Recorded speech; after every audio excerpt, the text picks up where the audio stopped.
The relationship between civilians and law enforcement is at an all-time low. And I think a huge part of that is how poorly officers are trained. My name is Chuckerel.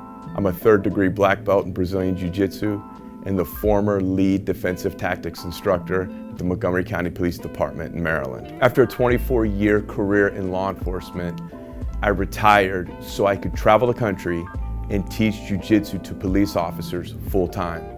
When I was the lead defensive tactics instructor at Montgomery County PD, we adopted Gracie survival tactics in 2015, and it changed everything. Not only were the techniques simple and effective, but the teaching methodologies allowed us to impact our officers in a way we never had before. Even the officers who generally hated training loved the GST program. When the Gracies offered me the opportunity to travel the country teaching GST full-time, I was super stoked. This was an opportunity to combine my two passions, jiu-jitsu and law enforcement, while giving me the opportunity to have a direct impact on police officers all over the world. In most cases, when an officer uses excessive force, it's because they're undertrained and they panic in that high-stress encounter. In jiu-jitsu, we often say, learn how to fight so you never have to. By giving officers these skills, not only are we reducing the level of force in each encounter, but we're also reducing the likelihood that an officer will have to use force at all because they have the confidence to de-escalate. What Hedon and Henner Gracie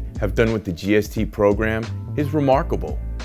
And they're not even cops. But everything changed when they started bringing on instructors like me with 20+ years of law enforcement experience. It allowed us to further adapt the techniques, making them even more applicable to law enforcement. You have Alan Manganello, 21-year veteran of the Louisville Police Department, served as their lead DTAC instructor. Mark Miller, 24-year veteran of the Montgomery County Police Department, served as a defensive tactics instructor and the training sergeant. Nate's done 22 years at the state and federal level and has served as a lead defensive tactics instructor at both. And then we got Charlie Fernandez. He's a lead instructor and our head of operations.